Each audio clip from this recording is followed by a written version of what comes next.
Naquele tempo, ao passar, Jesus viu um homem cego de nascença. Os discípulos perguntaram a Jesus: Mestre, quem pecou para que nascesse cego? Ele ou seus pais? Jesus respondeu: Nem ele, nem seus pais pecaram, mas isso serve para que as obras de Deus se manifestem nele. É necessário que nós realizemos as obras daquele que me enviou enquanto é dia. Vem a noite em que ninguém pode trabalhar. Enquanto estou no mundo, eu sou a luz do mundo. Dito isso, Jesus cuspiu no chão, fez lama com a saliva e colocou-a sobre os olhos do cego. E disse-lhe: Vai lavar-te na piscina de Siloé, que quer dizer enviado. O cego foi, lavou-se e voltou enxergando.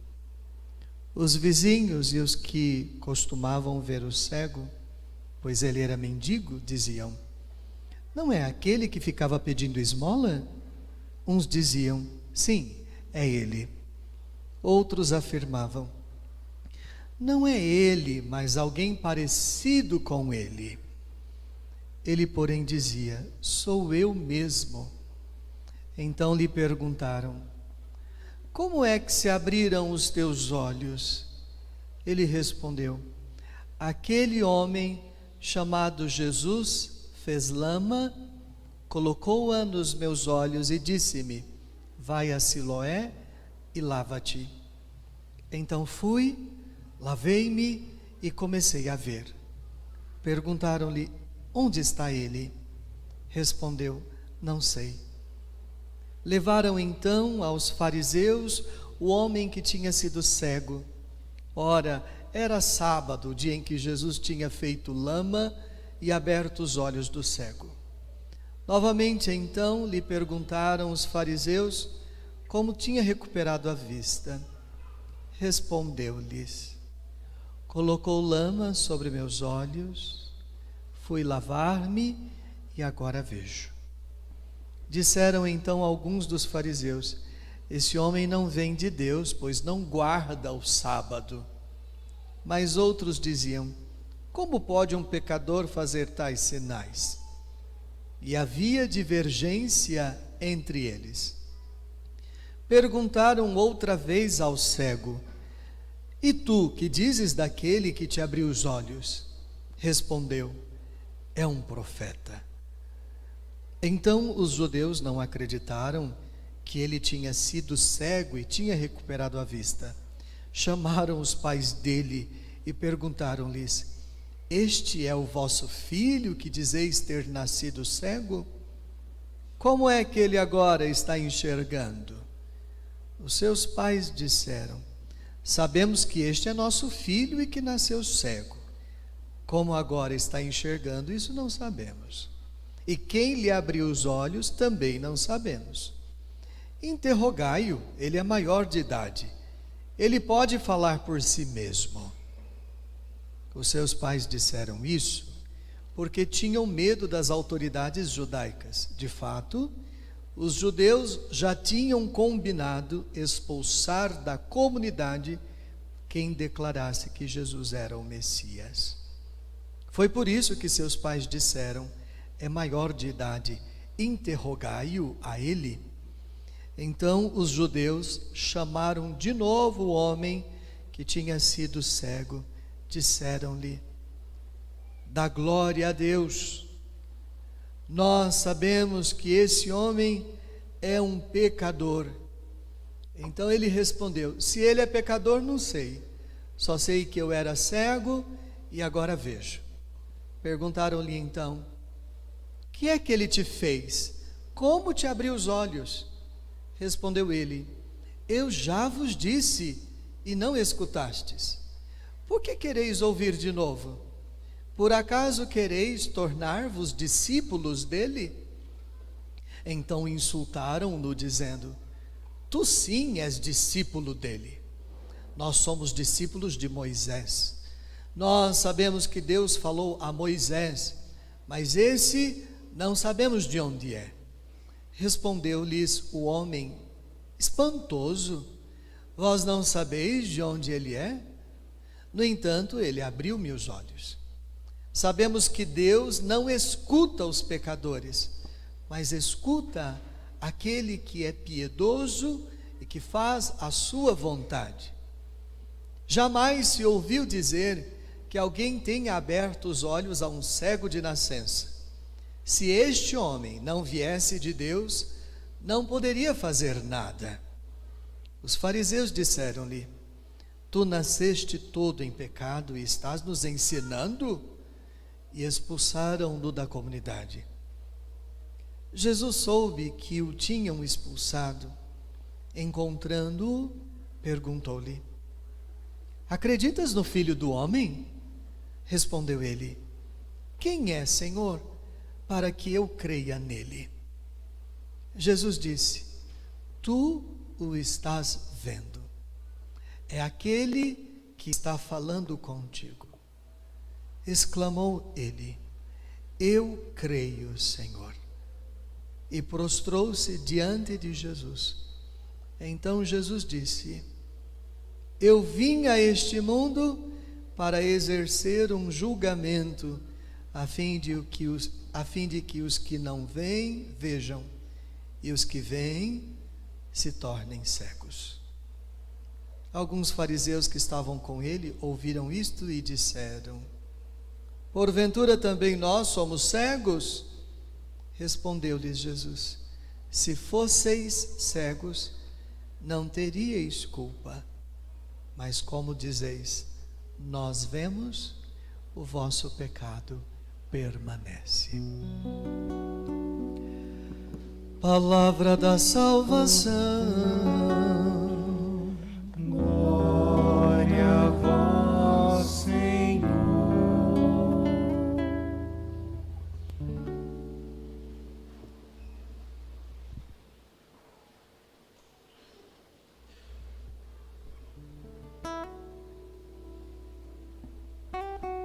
Ajudem-me, por favor. Refrão conhecido, muito conhecido. Se você puder tocar o seu peito um pouquinho, respira fundo um pouquinho, controle a sua respiração, esqueça um pouquinho quem está do seu lado. Se alguém está roubando a sua atenção, esqueça um pouquinho quem está do seu lado. Concentre-se agora nesse refrão que vai nos introduzir à meditação desta noite. Deixa a luz do céu entrar. Deixa a luz do céu entrar. Abre bem as portas do teu coração e deixa a luz do céu entrar. Vamos juntos? Deixa a luz do céu entrar. Deixa a luz do céu entrar. Abre bem as portas do teu coração e deixa a luz do céu entrar.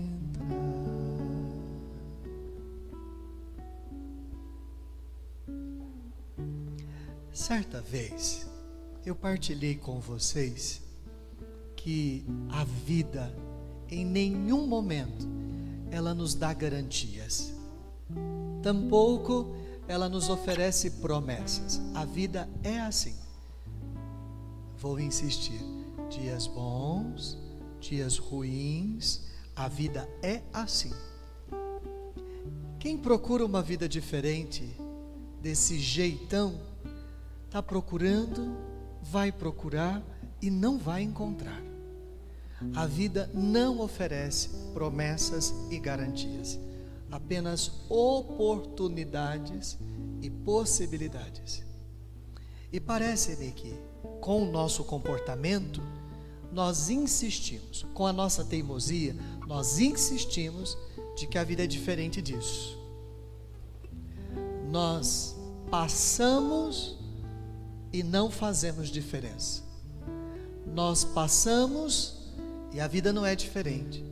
Nós passamos e parece que foi uma perda de tempo.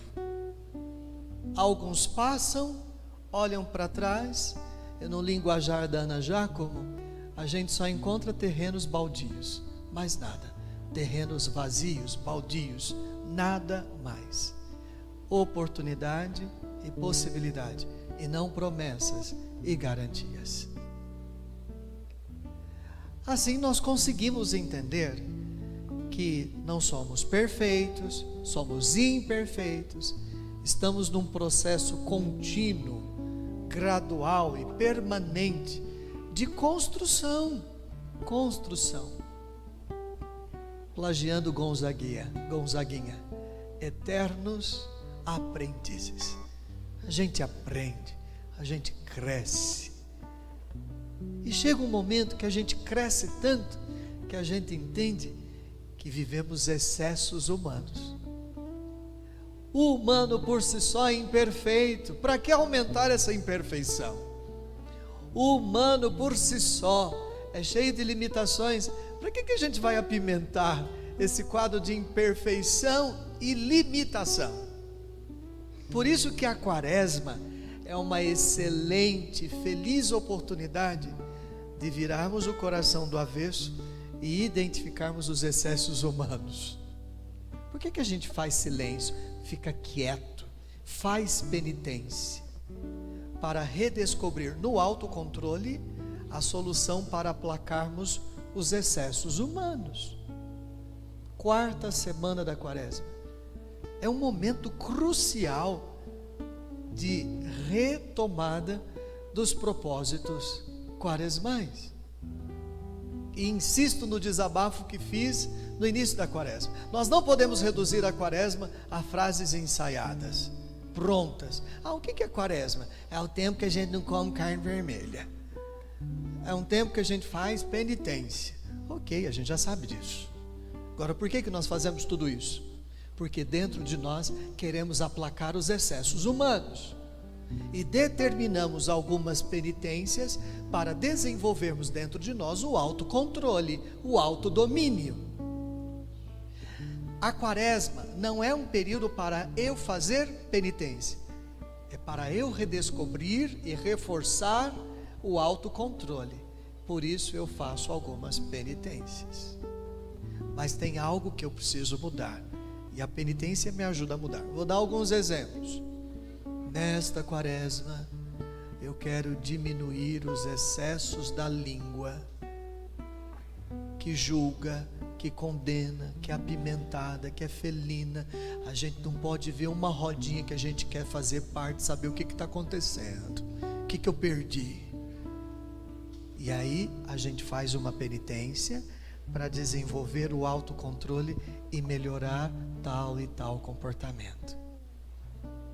Nossa, estou precisando melhorar meu relacionamento com a minha esposa, com meu marido. Então eu vou fazer essa penitência para redescobrir o autocontrole e melhorar minha relação. Se eu reduzo a Quaresma a algumas práticas, termina a Páscoa, volta tudo. Ou melhor, não mudou nada. Eu terminei a Páscoa com a caderneta em dia. Fiquei quarta e sexta sem comer carne vermelha. Consegui. Mas quando termina a Páscoa, a mortificação não fez nenhuma mudança interna.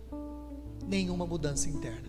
Aí nós entendemos a unção de Davi na primeira leitura.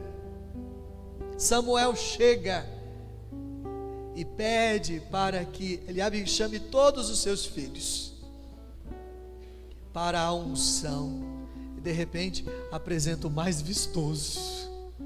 E Deus sopra no ouvido de Samuel: não vá por esse caminho. Deus vê o coração, não vê a aparência. O movimento não é de fora para dentro, é de dentro para fora.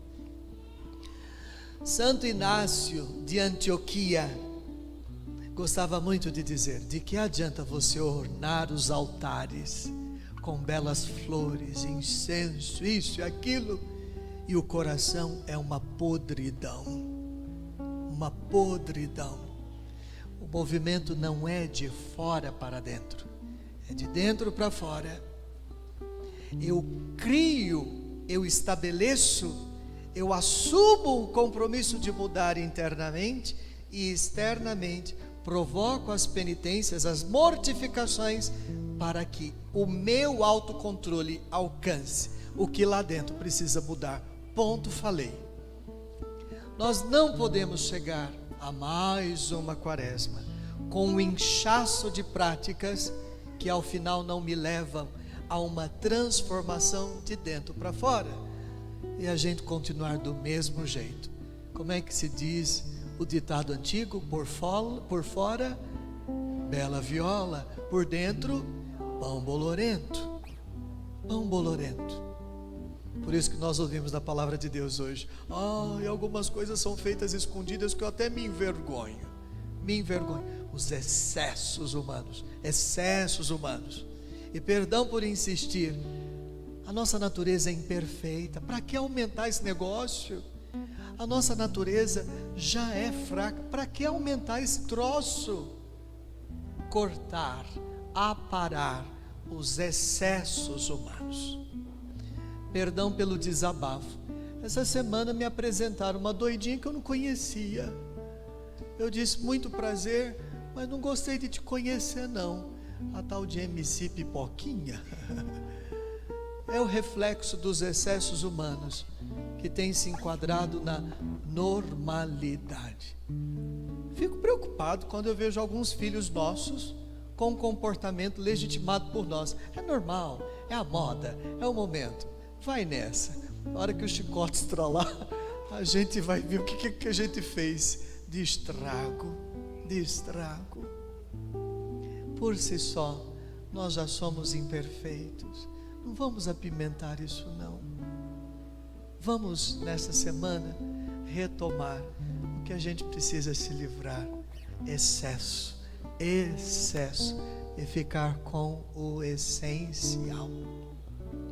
Parece que nosso Senhor chega para nós no quarto domingo, que é chamado Domingo da Alegria.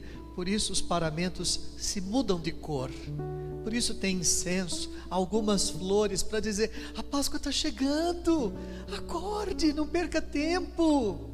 Se ainda não se ajustou, ajuste-se. Se ainda não houve um processo de metanoia, de mudança de vida, dá tempo, a Páscoa está chegando. Rompa com os excessos, fique com o essencial. Quem aqui é pai e mãe? Levante a mão. Você nunca passou pela experiência de repente, com seus filhos menorzinhos: filho, nós vamos numa festa. Não suja sua roupa, não brinque em tal lugar. Quando chegar lá, nós vamos pensar num tempo para brincar.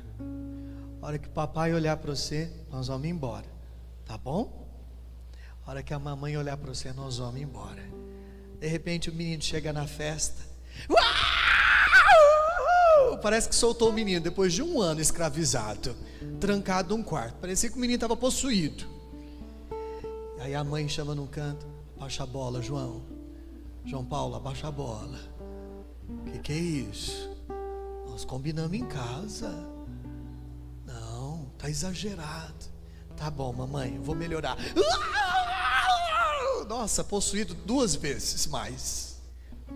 Aí o pai olha, estou usando o João Paulo de exemplo só, mas ele é muito quietinho, muito santo, não é, João? E abaixou a cabeça, não respondeu. Aí a mãe olha, o pai olha: vamos embora? Não vou, eu quero ficar mais. Ai, que vergonha. Menino, a gente combinou antes de sair de casa. O menino finge que não combinou nada, que não fez nada de acordo, e fazendo aquela cara de paisagem, tipo, tô abafando. E a mãe diz assim, não, baixa a bola, tem excesso demais. Estou certo ou estou errado? Não, a gente não passa de vez em quando por isso com os nossos filhos? E será que o Pai Deus não está fazendo isso conosco? Em pleno quarto domingo da quaresma?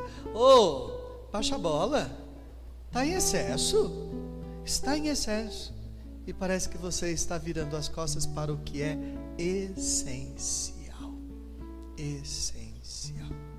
O que é essencial? Eu gosto de uma expressão dos alemães sobre a árvore de Natal. Eles chamam a árvore de Natal de Tannenbaum, em alemão Tannenbaum, o pinheiro. O pinheiro para os alemães é o maior símbolo do Natal. O pinheiro, verdinho, resistente à neve. Aí uns doidinhos foram lá e colocaram um monte de penduricalhos, o pinheiro sumiu. A lição da resistência, da força, da perseverança que supera o frio da neve foi embora. E aí é um enfeite mais bonito que o outro, maior que o outro, e o Tannenbaum fica de longe, aparente, de longe. Será que nosso Senhor hoje não está fazendo conosco isso? Chacoalhando o nosso Tannenbaum, nosso coração, e dizendo, fique com o essencial. Está demais, está em excesso, está demais. Aí a gente entende que Jesus está passando e vê um cego de nascença, passando. Ele olha e sente compaixão. Não faz de desentendido. Ele para, percebendo os detalhes, Como é que diz a filosofia? É horrível morrer sem ter vivido. Tem gente que passa, não vive, porque não faz diferença nenhuma. Estar no mundo e não estar no mundo é a mesma coisa. Você não faz essa pergunta para o seu coração, não? Se eu estou no mundo e não estou no mundo, faz diferença? Faz. Ótimo, você vive. Agora, se você está no mundo e não está no mundo, se é a mesma coisa, meu filho, você só existe. Você é um corpo ambulante no meio do mundo, que passa e não percebe os detalhes em si e no outro. Não faz diferença. E Jesus não é dessa vibe de não fazer diferença. Viu e se inquietou diante daquele homem que estava ali e não podia ocupar espaço. Ele não estava vivendo, era cego. E para piorar, vocês prestaram atenção na pergunta que os discípulos fazem a ele? Mestre, quem é que pecou para esse homem estar desse jeito? Ele ou os pais dele? Porque se tinha uma cartilha invisível naquela época, a cartilha do pecado e do castigo. Como a medicina não conseguia responder naquela época algumas situações, algumas pessoas nasciam com alguns estados diferentes, e eu digo especiais, e aí, como não tinha uma resposta, diziam que era um castigo. Os séculos se passaram e nós continuamos, em alguns casos, com a mesma mentalidade. De repente uma criança nasce com alguma situação, tem pai e mãe que diz, será que eu fiz algum castigo? Ou eu mereci algum castigo? O que eu fiz para merecer isso? Acho incrível a resposta de Jesus. Algumas situações surgem no meio de nós para que nós executemos a obra de Deus, a obra da misericórdia. Nós saímos da caixinha e exercemos nossa misericórdia. De repente na minha casa nasce alguém com síndrome de Down. Eu abro o coração para ser misericordioso. Ele é assim, especial. E não é uma fórmula para esconder, não, é especial. E eu desenvolvo ainda mais A misericórdia. Nossa, tal pessoa nasceu assim, tal pessoa nasceu assim. Vocês acham que eu não escuto no hospital de vez em quando? Aqui em Uberaba é muito comum ouvir essa palavra. É um karma. É um karma. Verdade, você é um karma. Pensando desse jeito. Não é um castigo. Não é um castigo. Mas nessa oportunidade e possibilidade, nós saímos da caixinha e exercemos melhor, ou com precisão, nossa misericórdia. Jesus enfrenta duas situações. Ele é vigiado porque ele não obedece o sábado, a regra do sábado. Ele se esforça, cospe no chão, forma lama, põe lama no rosto do cego. O grupo, hoje o padre está não tomei o remedinho para imperatividade. O grupo dos chatos que não tinham o que fazer e que investiam tempo em tomar conta da vida dos outros, estava vigiando Jesus. Vigiando Jesus. Olha lá, ó. Ele é um péssimo judeu. Ele é um pecador. Ele não honra o sábado. Jesus sai da caixinha porque percebeu um homem que precisava de alguém para lhe ajudar. E Jesus se faz esse alguém. Se faz esse alguém. Dá uma olhada para quem está do seu lado, por favor. Você se faz o alguém que essa pessoa precisa? Ou você, olha aqui para o padre agora, você é um... Não percebe. Não percebe. Vocês já repararam que Jesus se fez a última esperança daquele homem? A última esperança daquele homem. E você já reparou que em muitas situações da vida, Jesus te faz a última esperança de muitas pessoas. A última esperança de muitas pessoas. E você vai lá e rouba a única chance que aquela pessoa tinha de encontrar misericórdia. Nós castramos, nós sabotamos a chance que Deus tem de em nós sermos o único alguém na vida de alguém.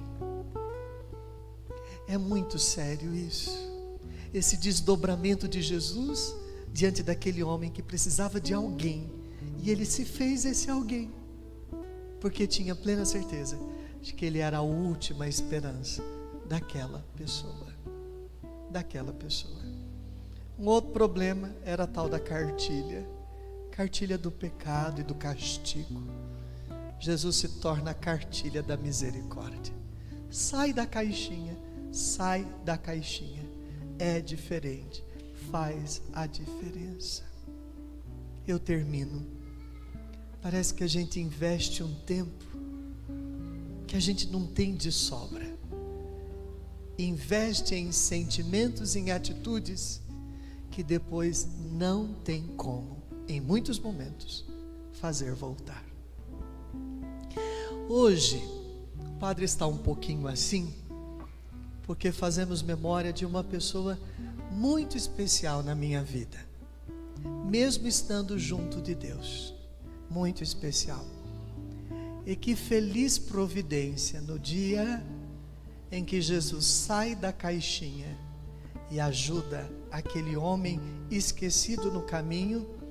O padre faz memória de uma amiga e a minha terapeuta que está junto de Deus, a Lúcia. E como eu aprendi com ela que não vale a pena ficar na caixinha, porque às vezes o tempo passa e nós desperdiçamos a chance de ser a última esperança na vida de alguém. A última esperança na vida de alguém. Vou contar uma historinha e termino. Certa vez, uma mãe gestou uma criança e na ultrassom não foi detectado que ela tinha uma perna menor que a outra. A criança nasceu. Vocês acreditam que quando a mãe teve alta da maternidade, antes de chegar em casa, Na primeira caçamba que ela viu, ela jogou a criança fora. Só porque tinha uma perna menor que a outra. Sério. Alguém encontrou esse bebê chorando dentro da caçamba e tomou todas as providências de socorro a essa pessoa, a esse bebê. Na investigação, identificaram quem foi, ela foi detida e assim por diante. Mas mesmo detida, ela não teve o gesto de misericórdia de voltar atrás e acolher o seu filho, só porque tinha uma perna menor que a outra. Enfim, ela foi para um abrigo. Um dia chegaram para essa criança já crescida e perguntaram para ela: o que você quer ganhar de aniversário? Minha mãe. E a pessoa não teve resposta. Tempos depois perguntou: o que você quer ganhar de Natal? Minha mãe. Tempos depois: o que você quer ganhar de Páscoa? Minha mãe. E o tempo foi passando e esse mantra foi incomodando, até que resolveram contar de um jeito que a criança soubesse entender o que tinha acontecido. E aí perguntaram tempos depois para ela: o que você quer de aniversário? Alguém que goste de mim. E aí essa pessoa disse a ela: mas eu gosto de você. E a criança devolveu: mas você não pode me levar para a sua casa. Você não pode me levar para a sua casa. Sabe o que é que Jesus fez com aquele cego no meio do caminho? Levou ele para a casa do coração de Jesus. Ele se fez a última esperança para aquele homem. Quarto domingo da quaresma do ano batismal. É um pedido insistente: Senhor, que a sua luz entre dentro de mim e que o meu comportamento ilumine a vida de todos os que passam por mim, esperando de mim a última chance. Mais misericórdia, menos sacrifício, mais vida renovada e menos teoria e externo bonito para Jesus. Mais coração bonito, porque o nosso exterior será o reflexo do interior. Vamos fazer uma experiência muito louca? Quem está com o celular aí? Pega o seu celular, vamos ficar em pé. A equipe de acolhida, todo mundo, me ajude a apagar todas as luzes da igreja. Todas as luzes. Aqui do altar, da capela do Santíssimo, tudo quanto é luz. Por favor.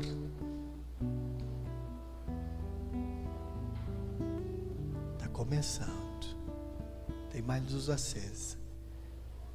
Sebastião, me ajudem a apagar essa luz aqui de São José. Acende a lanterna do seu